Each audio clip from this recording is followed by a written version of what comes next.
If you're a man who wants to be consistent in their fitness, but you keep feeling like you're falling off compared to your younger self, keep watching. Because in this video, I'm going to show you the shifts that I made in my own journey to help you continue to make progress without burning out. What's up guys, my name is Ryan Smith, and I have been on my own personal fitness journey for the last 15 years. 11 of those years, I've been a trainer, and the last 3.5, my wife and I have owned our own gym. And over that time, I've been there. I was chasing strength, I was chasing discipline, and chasing performance for years. I trained hard, I pushed myself, and I really became obsessive over optimizing every area of fitness. But my seasons of life changed, and with it, my mindset had to change as well. So here's 3 things I've learned to help me keep going in my fitness journey in a sustainable way. Number 1, perfection is the enemy of consistency. What worked in one season of your life might be the very approach that sabotages you in the next. I started working out at 17 years old. No wife, no kids, and very little responsibility.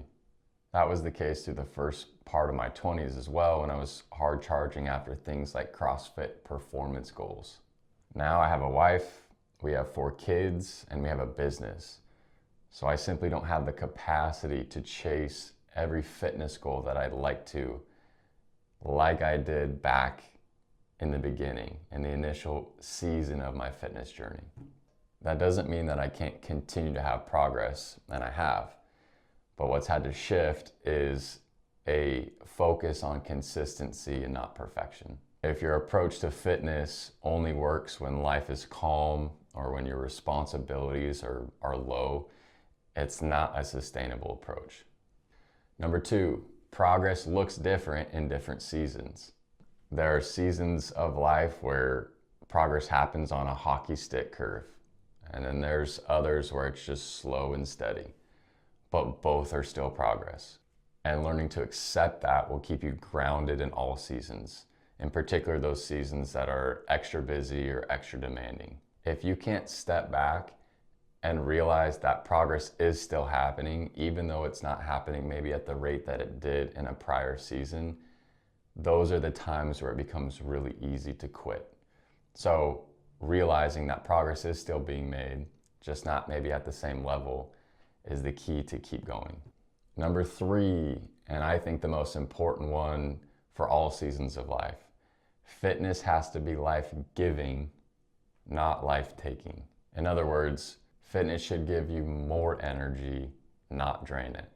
In the early days and through the majority of my 20s, most workouts that I did was all out. It was max output, it was max effort. And even when it came to my diet, I was obsessive.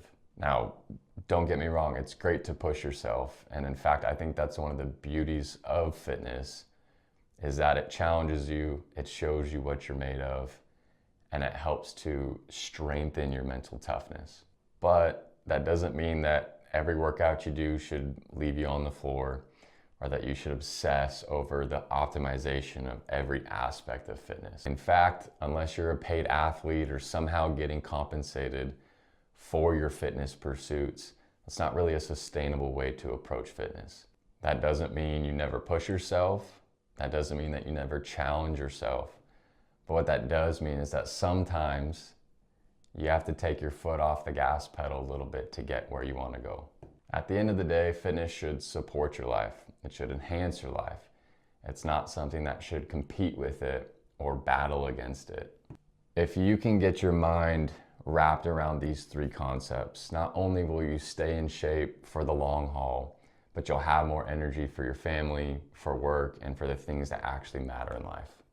Fitness will then become the tool that it should be, instead of just another thing that you're checking off your to-do list. Ultimately, I believe everyone should be pursuing physical health through the vehicle of fitness, but it has to have its proper place in the priorities of life and be approached in a sustainable way. Here's a closing thought for you. In 1 Timothy chapter 4, verse 8, the Apostle Paul says, For physical training is of some value, but godliness has value for all things, having benefit both in this life and the life to come. Paul highlights that physical training does have some benefit, but he also makes sure to put it in its proper place. And I think it's important that we do the same. If this was helpful, follow along for more.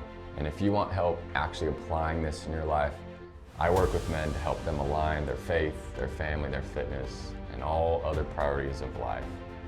You can check out those details in my bio. Until next time, stay strong.